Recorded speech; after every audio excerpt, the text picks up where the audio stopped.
მოგესალმებით ქალბატონებო და ბატონებო, მე გახლავართ დავით ბოტკოველი და დღევანდელ ვიდეოში შემოგთავაზებთ თემას, რომელიც თქვენთვის იმედია საინტერესო იქნება, რადგანაც შეეხება ისეთ რამეს, რასაც ქვია ფასი. ოღონდ არა მიმდინარე ფასი, არამედ რა თქმა უნდა დიდი ფასები და ისტორიული ფასები. ძალიან საინტერესო არის ეს იმ თვალსაზრისით, რომ ბევრმა არც იცის მისი გამოყენება და დღეს შევეცადოთ, რომ ეს პრობლემა გადავჭრათ. ასევე მინდა მოგილოცოთ წინასწარ ბზობის ბრწყინვალე დღესასწაული, ყველას რა თქმა უნდა გისურვოთ სიმშვიდე, სილაღე და ბედნიერება თქვენ ცხოვრებაში. ასევე მინდა რომ შეგახსენოთ, რომ ორშაბათიდან ვიწყებთ ფასიან მასტერკლასს, ჯგუფურ მასტერკლასს და ვისაც გნებავთ, შემოგვიერთდით.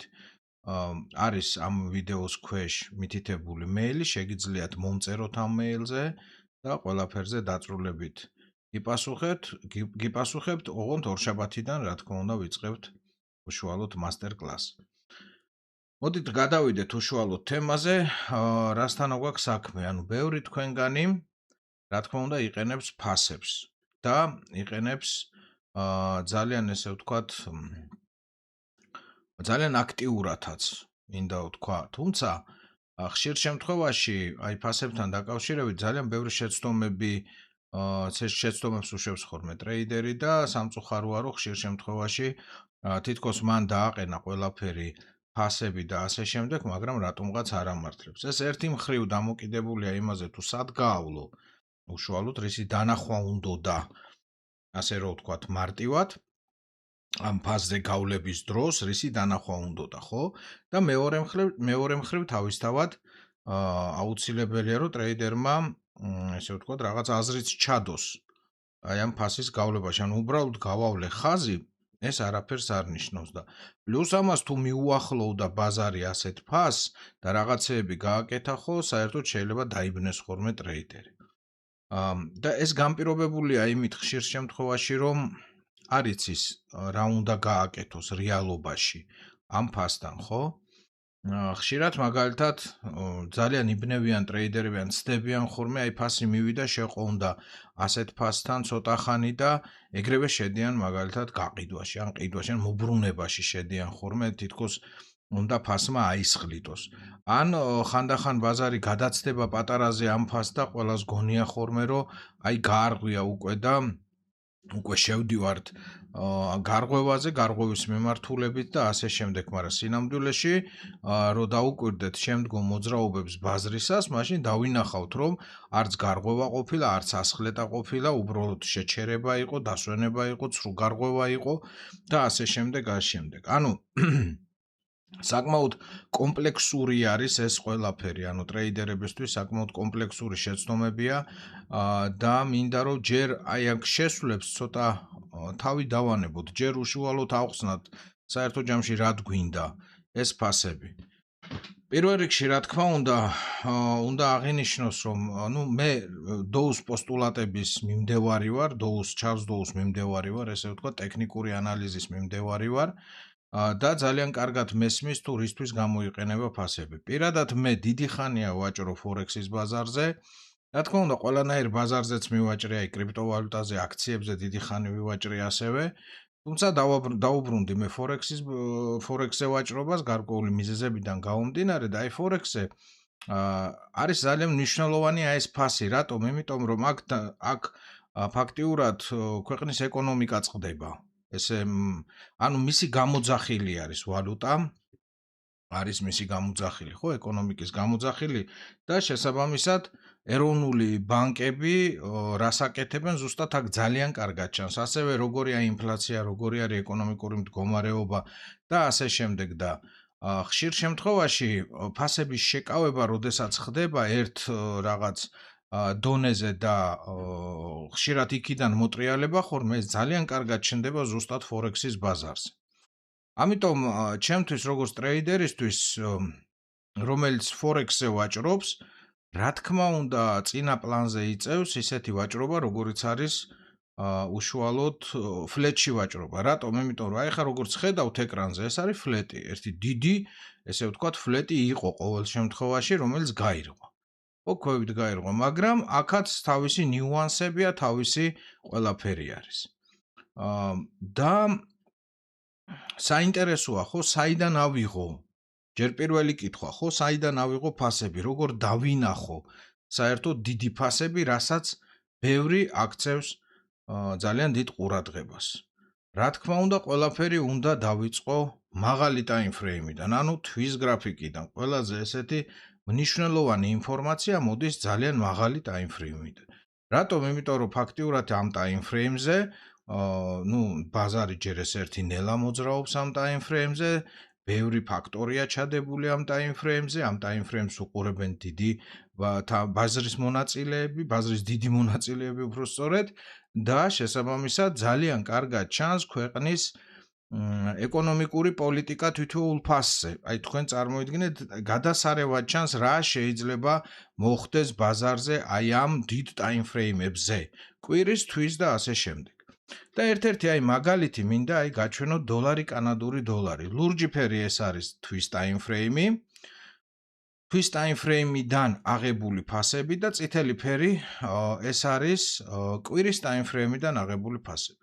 აი ხა ვიმყოფებით თვის time frame-ზე, ხო? რატო გაუსვი ზედა ხაზი? იმიტომ რომ ამ time frame-ზე ბაზარი აკეთებს აქცენტს. ანუ აქცენტის გაკეთება რას ნიშნავს? მივიდა ორჯერ მესამედ, აი გახსოვთ ხო? მესამედ რომ მოვიდა, ვინც ვაჭრობს ფორექსის ბაზარზე, გემახსოვრებათ, უშუალოდ ბაზარი მესამედ რომ მოვიდა, რას აკეთებდა? რა იყო აქ უშუალოდ, ხო, რომ გვევაჭრა. ჯერ ეს ერთი არაფერიც არ იყო, რომ გვევაჭრა, თითქოს ბაზარმა გაარღვია, მაგრამ რაც გააკეთა, მერე იმედია ყველას კარგად გვახსოვს, მე ჩავალ დაბალ time frame-ზე და ვნახავთ კიდეც. მაგრამ აი მნიშვნელოვანია ზუსტად ეს time frame-ი. დააკვირდით თითოეულ ხაზს, რომელიც გავლებულია აქ, ხო? ეხლა ვიღაცა იტყვის, რომ სანამ იქამდე ავა, სანამ რაღაცას იზავს და ასე შემდეგ, რა გავაკეთოთ? არაფერი მეგობრებო, არსებობს დაბალი time frame-ებიც, კვირის და დღის time frame. და გაჩვენებთ ახლა მერე დღის time frame-ამდე როგორ ჩავალთ. მაგრამ თვის time frame-ზე ყველაფერი გავლებულია, ისე რომ სადაც აქცენტი არის უშუალოდ ბაზრის მხრიდან გაკეთებული, ანუ აქ ძალიან კარგად ჩანს ბაზრის მსხვილი მონაწილეები უშუალოდ რას ფიქრობენ საერთოდ დოლარი, კანადური დოლარის წყვილზე. აი ფიქრობენ ზუსტად ამას. კვირის გრაფიკზე ასევე კარგად ჩანს თითოეული გავლებული ხაზის მიზეზი, ხო? აბატონო, ნახეთ რა კარგი ფასებია აქ, ხო? საიდანაც მერე ბაზარი უკან ბრუნდება. რა თქმა უნდა, აქაც ძალიან კარგი ფასებია ბაზარი, აქაც უკან ბრუნდება და ასე შემდეგ, ასე შემდეგ. გარღვევის შემთხვევაში ხედავთ მერე მის რეაქციას, ხო? გავარღვიეთ და ეგრევე დავიძარით ძლიერი მოძრაობით აღმავალი მიმართულებით. და ეხლა ის მის შეკითხვა, ხო, აი ხანდახან როგორც ხედავთ თვის time frame-ზე რამ ხელაზე არის გავლებული ხაზი, ფაქტიურად 2015 წლიდან დღემდე ეს ამ დიაპაზონში მოძრაობს ბაზარი, აი დავაკვირდეთ კიდე 2015 წლიდან, ეს 2016 წელია, 15 წელია, 2015-16 წლიდან დღემდე აი ამ დიაპაზონში მოძრაობს ბაზარი. შესაბამისად შემიძლია თქვა, რომ ბაზრის მონაწილეები ჯერჯერობით ავითარებენ ფლეტურ მოძრაობას, არ ფიქრობენ რაღაც ესეთი განსაკუთრებულ ყევებზე და ამ გრაფიკიდან გამომდინარე შეიძლება ითქვას, რომ კანადა საკმაოდ სტაბილური ეკონომიკით ხასიათდება, უკვე ბოლო 10 წელიწადია. რომ გადახედოთ მის მაჩვენებელს, ასევე რა თქმა უნდა სტაბილური ეკონომიკა გააჩნია, ხო? კანადას თვითონ და აი შესაბამისად გამოძახილია ზუსტად ეს კანადური დოლარი. აქედან გამომდინარე, მე შემიძლია ვთქვა, რომ თუ ბაზარი წამოვა დაღმავალი მიმართულებით, ველოდები მას აქ. თუ ბაზარი წავა აღმავალი მიმართულებით, ველოდები მას მანდ. ანუ პროგნოზირებადი ხდება ბაზარი და ჩვენ შეგვიძლია იქ მერე რაღაც ნაბიჯები გადავდგოთ. მოდით ცოტა ვწიოთ ჩვენ ეს რაღაც ნაბიჯები გადავდგათ და ვთქვათ ერთი რამ. ნახეთ, დააკვირდით ახლა ერთ დეტალზე, რაც ასევე მნიშვნელოვანია, ხო? აქ იყო ხაზი, აქ გავლებული, მერე გავავლე აქ ზევით ხაზი. ანუ როგორც თქვი, ზოგიერთი ხაზი 2015 წლიდან და 16 წლიდან დღემდე არის გავლებული და იმ დიაპაზონში მუშაობდა. ზოგიერთი ხაზი, ეხლა მე მაგალითად აი ეს ხაზი რო გამოვწიო ესე, ხო, აღმოვაჩენ რომ კი, რა თქმა უნდა, აქ შეხებებიც იქნება, რაღაცეებიც იქნება და ასე შემდეგ, მაგრამ ნუ საერთო ჯამში აი აქ მაგალითად არც ისე ვთქვათ, კარგი რაღაცა იქნებოდა, ხო? რაღაც გადადი-გადმოდის მომენტი აქვს ძალიან ბევრი და ასე შემდეგ. საქმე იმაშია, რომ მეგობრებო, ეს გახსოვდეთ, რომ დონეები იცვლიან თავის ადგილმდებარეობას. ანუ ყოველთვის ვერ იქნება ზუსტად აი ეს ფასი, რაც ვთქვათ, 10 წლის წინ იყო და თუნდაც 2 წლის წინ იყო, ის შეიძლება აღარ იყოს დღეს დონე. იმიტომ რომ იმ ფასის მიმართ დამოკიდებულება შეიცვალოს, ანუ ყველაფერი ხდება ბაზრის მონაწილეთა მხრიდან დამოკიდებულებიდან. ანუ შეიძლება იყოს დამოკიდებულება იმ ფასის მიმართ, შეიძლება უკვე აღარ იყოს იმ ფასის მიმართ კარგი დამოკიდებულება და შეიცვალოს კიდეც. ამიტომ მეგობრებო, ჩვენც რა თქმა უნდა დავალაგოთ უშუალოდ ჩვენი, ესე ვთქვათ, დონეები ზუსტად ისე, როგორც არის საჭირო.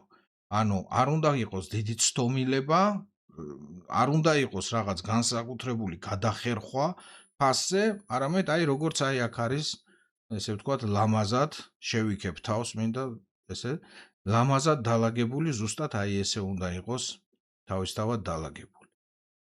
და ბოლოს, ხო, დავალაგეთ ესე ლამაზად, ყველაფერი გავაკეთეთ, რაც შეეხება დალაგებას. გეტყვით, რომ აი როგორ გავავლო ხაზი. ძალიან მარტივად. აი აქ დავაკვირდეთ, ხო, ესეთ სცენარს, რომ მე ერთზამით, მე მაქვს რაღაც მაქსიმუმი სიტყვაზე ავიღოთ, მე ვავლებ უკვე ხაზს. ანუ რა უკვე რო გამომიჩნდება რაღაც მაქსიმუმი, ხო, მე ხაზს ვავლებ, რა თქმა უნდა და ვაკვირდები მე აი ამ ხაზთან რა ხდება. აი მეორედ მივიდა ბაზარი, მაგალითად, გაარღვია კიდეც ცოტა, თუნდაც ხო, ეხლა დიდი გარღვევა რა თქმა უნდა არ უნდა იყოს. ცოტათი გადაარღვია მაგალითად მაქსიმუმი და უკან მოტრიალდა. ესე იგი გამოდის, რომ ეს კარგი ფასი არის, ანუ ამ ფასზე მოხდა რა რეაგირება, ხო, რა თქმა უნდა, ბაზრის მხრიდან, კი, გარღვევის შემდეგ, კი, გაარღვია ბაზარმა, ესე ვთქვათ, ეს ფასი, მაგრამ ფაქტია, გამოისყიდეს და შესაბამისად ბაზარი ქვევით დაკაჩეს და ნუ გამყიდველებმა იმუშავეს. ასევე დაბლა მინიმუმზეც ანალოგიურად, ხო, თუ აქ მაგალითად მივიდა გაარღვია ან პირდაპირ აისხლიტა, რა თქმა უნდა, ეს ფასი ძლიერი არის და შესაბამისად აი ვტოვებ ამ ფასებს, მაგრამ თუ მე მაქვს ასევე ხო კიდე ერთი მომენტი, შეიძლება ძლიერი იყოს ფასი, როდესაც მაგალითად აქ მაქვს მაქსიმუმი, თქვათ ეს არ არის, პირდაპირ ვარღვევთ და აქედან ვარკეთებთ სარკისებურ დონეს, ხო, აი აქ. ეს უფრო ძლიერი ფასი არის, მინდა გითხრათ, ყიდველიც, გამყიდველიც დაინტერესებული ამ ფასით და შესაბამისად ბაზარი კიდე ერთხელ რომ მივა მაგ ფასთან, უკვე რაღაცებს ველოდებით. ანუ გამოდის რომ მე როდესაც მაქვს უკვე აღებული, ვიდედა რანაირად დავხატე, როდესაც მაქვს უკვე აღებული რაღაც ჭირს მაპატიეთ, როდესაც მე მაქვს უკვე აღებული რაღაც მაქსიმუმი, ხო, ეს რა თქმა უნდა ამას ველოდები, მე რა მოხდება. თავისთავად, როდესაც ბაზარი მივა ამ მაქსიმუმთან, ხო, აქ ნუ როგორ მივა ესეც ძალიან დიდი მნიშვნელოვანი საქმე არის, რას მაჩვენებს უშუალოდ მაქსიმუმთან რომ მივიდა, შემოტრიალებას მაჩვენებს, გაგრძელებას მაჩვენებს, ესეც ძალიან მნიშვნელოვანია. ამიტომ როგორც კი მივა მეორედ ბაზარი იგივე მაქსიმუმთან, ეგრევე რა თქმა უნდა ნაბიჯს არ ავდგავ. ანუ ვაკვირდები ჯერ პირველ ეტაპზე, ხო? შეიძლება ისე გაიაროს ერთიანად ბაზარმა ეს ფასი, რომ დიდი სანთლებით გინახიათ ალბათ ესეთი მომენტიც, რომ არღვევენ და მიდიან ყურადღებას არ აქცევენ საერთოდ ამ ფასს. და შესაბამისად ეს ფასი, ესე იგი, გამოდის, რომ არ არსებობს მათთვის და ნუ კი, იყო რაღაცა, როცა შეაჩერეს და დაბრუნდნენ უკან, მაგრამ ნუ საერთო ჯამში აღმოჩნდა, რომ ეს ფასი არ არსებობს მათთვის. და ძალიან ესე მეორე ხარისხოვანია. მაგრამ თუ ამ ფასთან მიდიან, ბაზარი მიდის ამ ფასთან და აკეთებს სიტყვაზე ავიღოთ, აი თუნდაც პატერნების თეორიით, ხო, რაღაც პატერნს აჩენს. თუნდაც თქვათ შემოტრიალებას სხვა რაღაცით გვაჩვენებს, ხო? მაგალითად, სანთლის გარღვევით, საპირისპირო მიმართულებით, ну, ამ შემთხვევაში დაბლა და გვაჩვენებს, რომ იმ ფასს ვერ ინარჩუნებს ბაზარი. რა თქმა უნდა, შეგვიძლია გადავდგათ ნაბიჯი ამ შემთხვევაში სელისკენ. მაგრამ ისე რომ ბაზარი აი აქ მივიდა, პირველად აქ დააფიქსირა ეს ფასი და აქაც ანალოგიურად იგივეს იზავს, ესეთი რამე არ არსებობს. ან ისეთი რამეც არ არსებობს, რომ შეიძლება ბაზარი მაქსიმუმ მინიმუმებსაც ავითარებს ზევით და ტრენდშიც დგას, მაგრამ აი ზუსტად მაგ ისართან გვაჩვენოს ძალიან ძლიერი შემოტრიალება. შესაბამისად, შევიდე არ შევიდე, რა თქმა უნდა ღირს შესვლა, იმიტომ რომ საწყის ეტაპზე ამ ფასიდან მოახდინა ბაზარმა ქვევით სვლა და არ არის გამორიცხული, რომ აქედანაც მოახდინოს მეორე ჯერზე ქვევით სვლა, ხო? ნებისმიერი მაქსიმუმი და ნებისმიერი მინიმუმთან ხელმეორედ, როდესაც მიდის ბაზარი, იქ შეიძლება მოხდეს ასევე საპირისპირო მოძრაობა. ეს გახსოვდეთ, ჩვენ არ ვიცით ბაზარი როდის შეიცვლება. ჩვენ მერე ვხედავთ ამას, რომ ბაზარი შეიცვალა. მაგრამ საერთო ჯამში, როდესაც დიდ მაქსიმუმებთან, მინიმუმებთან მიდის ბაზარი, დიდ ფასებთან მიდის ბაზარი, ყოველთვის ვართ ყურადღებით, ვაკვირდებით რა ხდება, შესაბამისად, აი როდესაც მოხდება, აი მერე ვდგავთ უკვე ნაბიჯს, ან წინასწარ შევარდნა, რა თქმა უნდა, არღეს. შესვლის მომენტი ყველას სხვადასხვანაირი აქვს, ხო?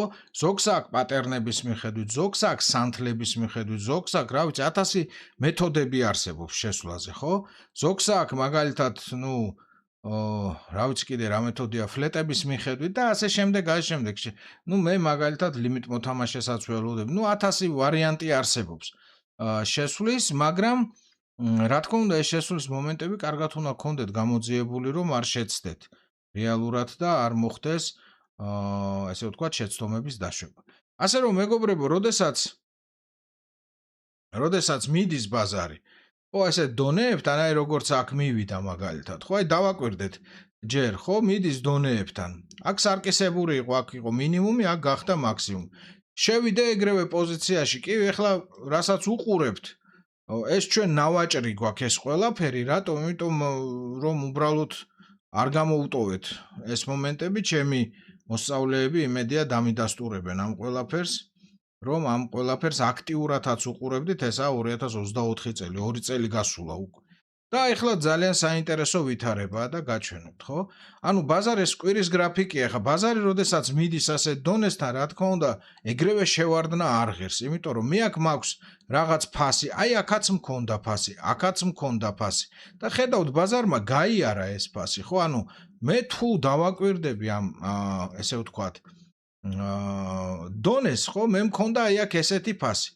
ნახეთ, დააკვირდით ახლა აქ რა ძალიან კარგი სურათია სხვათა შორის. ბაზარი მოვიდა ამ ფასთან და გაიარა, ხო, ისე რომ ასხლეტა არ გაუკეთებთ, ან კვირის გრაფიკზე ვიმყოფებ, ხა დღეზე აღარ გადავალ, შეიძლება არ გადამიყვანოს და მაგიტომ ამ 2020 წელს. შესაბამისად, აქ ბაზარმა გაიარა. აი შემდეგ უკვე რა თქმა უნდა, სარკისებური დონე მომცა და შესაბამისად შემეძლო აქედანაც მევაჭრა, თუ მომცემდა ბაზარი ამის საშუალებას დამანახებდა რომ იყო შესვლა. ხო და ასევე შემეძლო აქედანაც მევაჭრა, თუ ბაზარი ასევე დამანახებდა მაქედან შესვლას. თუ ბაზარი ჩვენ არ გვაჩვენებს მაქედან შესვლას, რა თქმა უნდა ჩვენ ვერ შევალთ. და ასე შემდეგ. აი შეიძლება რა თქმა უნდა ხდება ხანდახან აი ესეთი მომენტი, ეს ძალიან საინტერესო მომენტია, ანუ დღის გრაფიკზე ეს გამოჩნდება როგორც ასხლეტა და შეიძლება აქ გვაჩვენა ბაზარმა, რომ ბაზარი ზევით მიდის და კი ბატონო, ერთი კვირა ზევით მიდიოდა, როგორც ხედავთ, ერთი სანთელი ერთი კვირა, მეორე კვირასაც თითქოს რაღაც შეჩერდა უკვე, მაგრამ ფაქტი არის, რომ საერთო ჯამში ბაზარმა გამოარღვია. ხა ასე დროს რა ვქნათ, ხო? ერთია რომ თუ თქვენ მუშაობთ უშუალოდ დონესთან შემოტრიალებაზე, თავისთავად ეს მომენტი, აი ეს უშუალოდ ეს მომენტი გექნებოდათ როგორც დონესთან შემოტრიალება, ამაში დარწმუნებული ვარ აი ამ პერიოდში. და რა თქმა უნდა, აქ იქნებოდა მინუს პოზიცია, მაგრამ როგორც ხედავთ, აქ ერთი პლუსი, აქ მეორე პლუსი და ეხა ერთი მინუსი არ არის მაგი პრობლემა, ჩვენ ისეთ სფეროში ვიმყოფებით, სადაც მინუსი ჩვეულებრივი ამბავია ჩვენთვის.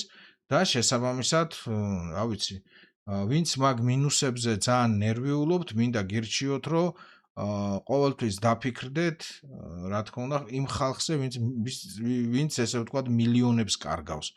ხო, ისინი რა დღეში იქნებიან, მილიონებს რო კარგავთ და ჩვენი ვთქვათ, თუნდაც 1000, 2000 და 5000 დოლარის დაკარგვა დიდი არაფერი, მაგრამ თუ ჩვენ ამას ვკარგავთ, იმიტომ რომ ჩვენ არ ვიცავთ ჩვენ წესებს, აი ეს არის ზუსტად დანაშაული ჩვენი მხრიდან და არა ბაზრის მხრიდან. ბაზარს საერთოდ არ აინტერესებს, მეგობრებო, თქვენ ვინა ხართ, რა სახელის და გვარის მატარებელი ხართ, საერთოდ არ აინტერესებს რას წარმოადგენთ. არც მე, არც პეტრე, არც პავლე, არავინ არ აინტერესებს.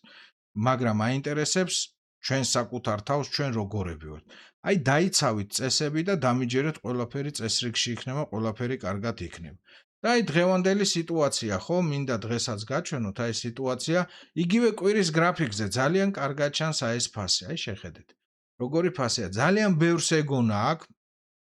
ბევრ უცხოურ სამწუხაროდ საქართველოში რაღაც ესეთი ფორუმები, ფორექსი არ არსებობს და ბევრ უცხოურ ფორუმზე ვნახე რომ მორჩა აქ უკვე ჩამოვარდება ფასი, არ არსებობს ისე რომ არ ჩამოვარდეს ფასი და ბაზარმა შეატრიალა თავისი თავი ზემოთ და აი შევხედოთ დღის გრაფიკს.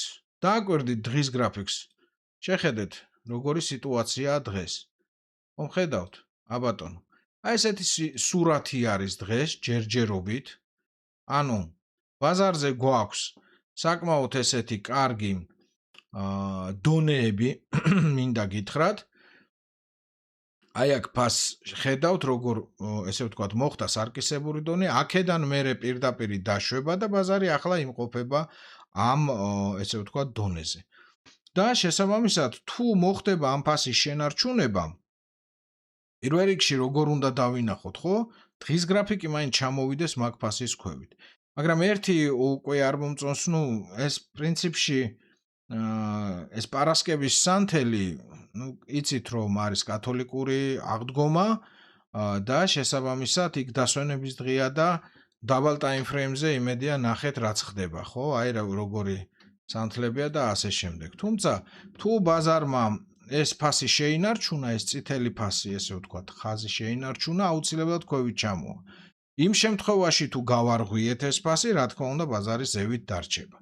ასევე მინდა აი განვიხილოთ კიდე, ხო, მაგალითად, იგივე დოლარი შვეიცარია ძალიან საინტერესო იყო სხვათა შორის ჩემთვის, წელების განმავლობაში დოლარ შვეიცარიას ვაჭრობდი და ვუყურებდი, არ ვიცი რომელი წელი 2008 წლიდან დაახლოებით რო არ მოგატყუოთ და ჯერ კიდევ აი წარმოიდგინეთ აი აქედან უყურებდი დოლარ შვეიცარიას და ჩემთვის ყოველთვის საინტერესო იყო.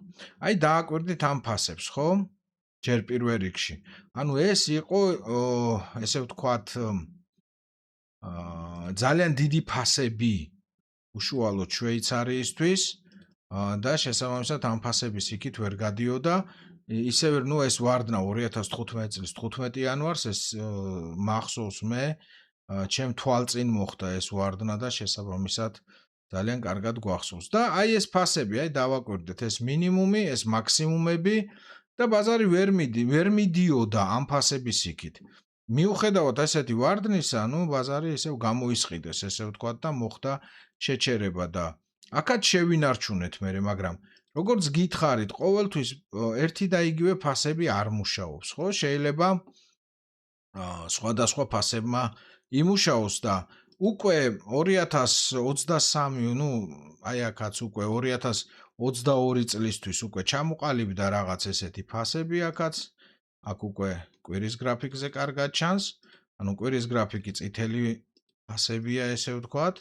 კვირის გრაფიკზე კარგად ჩანს როგორ ყალიბდება უკვე მაქსიმალური ფასი, ასევე კარგად ჩანს როგორ ყალიბდება მინიმალური ფასი, აი შეხედეთ, როგორ კარგად აყალიბებს ესე ვთქვათ ფასებს უკვე ბაზარი და შესაბამისად ხდება მისი გამორღვევა და საერთო ჯამში უკვე აი ამ ფასების ჩამოყალიბება. აი აქაც რო თუ დავაკვირდებით კვირის გრაფიკს, ბაზარს აქვს როგორც ზედა ფასი, ასევე ბაზარს გააჩნია ქვედა ფასიც, სადაც ბაზარი ესე ვთქვათ კარგად ამუშავებს ორივე ფასს, ხო? არ ვიცი თქვენ აქ ვაჭრობდით თუ არა, ფაქტიურად 3 კარგი შესვლა მოგცა ბაზარმა გაყიდვაში და ორი კარგი შესვლა მოგვცა ბაზარმა ყიდვაში. მიუხედავად იმისა, რომ 2023-ში აი ეს სეზონი საკმაოდ ცუდი იყო, არ ვიცი გახსოვთ თუ არა ეს კვირის გრაფიკზე არ ჩანს, აი დღის გრაფიკზე გაჩვენებთ, აი ზუსტად ეს სეზონი. საკმაოდ ძნელი და ცუდი იყო, ხო? იმიტომ რომ ბაზარი აი ესე მიიზლაზნებოდა ძალიან დიდი ხნის მანძილზე, ესე ვერავითარებდა კარგად იმას მოძრაობას და ბოლოს როგორც იქნა, ესე ვთქვათ, დაიწყო განვითარება კარგად მოძრაობის, აი ხედავთ როგორი ჩრდილები, ყველაფერი აბსოლუტურად, მაგრამ ბოლოს რა თქმა უნდა კარგად წაიღო ბაზარმა მოძრაობამ და ბაზარზე მოძრაობამ კარგად წაიღო და შესაბამისად მოგვცა უკვე კარგი ტრენდი. ხო, აი ხედავთ, მე გადმოინაცვლა ესე ვთქვათ ფასებმა, ცოტა გადმოინაცვლა ფასებმა, თვის გრაფიკზე ხა ეს რო გავავლოთ შუაში, კი რაღაცეებს დაემთხვევა, რაღაცეებს იმას იზავს, ამას იზავს, მაგრამ ბაზარზე ვაჭრობა მაპატია დამთხვევა არ არის. ბაზარზე ვაჭრობა არის ბაზარზე ვაჭრობა. შესაბამისად ჩვენ გვაქვს უკვე კარგი ფასი. ეს ფასი რა თქმა უნდა ბაზარმა გამოარღვია საერთო ჯამში. გვაქვს ესე ვთქვათ ქვედა ფასიც, რომელიც ბაზარმა გამოარღვია, ტესტი მოგვცა აი ამ ფასის უკვე დღის გრაფიკზეც. უკვე კარგად ჩანს ეს ყველაფერი. ტესტი მოგვცა ამ ფასის და ხედავთ ამის შემდეგ ბაზარი მოდის. და 2025-ში აი ძალიან კარგად ჩამოყალიბდა საერთო ჯამში. აქაც ფლეტური მოძრაობა. ძალიან კარგად ჩამოყალიბდა აქაც ფლეტური მოძრაობა, ქონდა რა თქმა უნდა ქვედა ფასი, ზედა ფასიც, აი დააკვირდით, როგორი ქვედა ფასი აქვს, ზედა ფასი აქვს და შესაბამისად აქაც შეგვეძლო უკვე მუშაობა. როგორც გითხარით, ჯერ ბაზარი უნდა მივიდეს, აი პირველი წესი, მოდი ესე ჩამოვაყალიბოთ, ხო? თუ გვინდა ვივაჭროთ სტაბილურად, პირველ რიგში უნდა ვივაჭროთ მაღალ ტაიმფრეიმზე, იმიტომ რომ ყველაზე მნიშვნელოვანი ინფორმაცია ბაზრიდან გვეძლევა მაღალ ტაიმფრეიმზე. მეორე, გახსოვდეთ, რომ ჩვენ ვუყურებთ არა უშუალოდ სანთლებს კი არ უყურებთ და სანთლებს კი არ დაუძდევთ აქ. ეს არის ფასების გრაფიკი, ზოგს ავიწყდება ეს და რაღაც ესე ვთქვათ ლამაზ ნახატებს ეძებს. არა მეგობრებო, ეს არის ჩვეულებრივი ფასის გრაფიკი. უბრალოდ აქ სანთლის სახით არის წარმოდგენილი. თორემ ჩვეულებრივად ეს გრაფიკი რო წარმოვიდგინოთ, ხო, აი მაგალითად აი ეს. აი ხედავთ ხო როგორი გრაფიკია, ესეთი გრაფიკია რეალობაში, უბრალოდ აქ ცოტა ლამაზად არის, ხო, სანთლების სახით. არ წარმოიდგინოთ ეს როგორც მხოლოდ სანთლების სახით გრაფიკი, ეს არის ხაზი, ანუ ჩვეულებრივი ფასების გრაფიკი. შესაბამისად, ჩვენთვის ფასი არის როგორც ინდიკატორი. მესამე, არასდროს არ შევარდეთ პოზიციაში, რომ გინდა თუ არა ამ ფასიდან ბაზარი ან წამოვა ქვევით წავაზევით. ჩვენ არ ვიცით ამ ფასთან რას იზავს. აქაც დააკვირდით, აი ბაზარი ჩამოვარდა აქ და რა ქნა, ხო? ასხლეტა გააკეთა ერთი მხრივ და ყველას შეიძლება გონებოდა, რომ აქედან ბაზარი ზევით წავა, მაგრამ პირიქით გააკეთა, ჩამოარღვია მერე და წამოვიდა ქვევით, ხო? ანუ ბაზარმა უნდა დაგვიდასტუროს რაღაცით, რომ ან არღვევს, ან არ არღვევს. აი ზევით, როდესაც ბაზარი აი აქ იყო, ნუ აქაც ერთგვარი დადასტურება მოხდა, მაგრამ დაბალ ტაიმფრეიმზე უკვე აი ამ ეტაპზე, საათიანზე თუ არა ვცდები, უკვე მოხდა ჩემთვის ესე ვთქვა დადასტურება იმისა, რომ ნამდვილად ბაზარი მოდიოდა ქვევით. შესაბამისად, ესე იგი მეოთხე ეს არის საჭირო, რომ დაგვიდასტუროს. ანუ ერთი არის მივედით და მეორე არის დამიდასტურა, ხო? და რა თქმა უნდა, რამდენჯერაც მივა ბაზარი, იმდენჯერ უნდა დამიდასტუროს. მეხუთე წესი არის ძალიან მარტივი. ძირითადად ეცადეთ, რადგანაც ნუ გამოუცდელები ხართ, შეიძლება პრაქტიკა გაყლიათ, შეიძლება იცით რაღაცა, მაგრამ ძირითადად ნუ ეცადეთ, მაინც რომ ტრენდის მიმართულებით ივაჭროთ. აი სულ ეს არის მეგობრებო, ფაქტიურად რაც უნდა გააკეთოთ. ანუ ბევრი არაფერი გასაკეთებელი არ არის, უბრალოდ ამისთვის საჭირო არის თავისთავად დისციპლინა.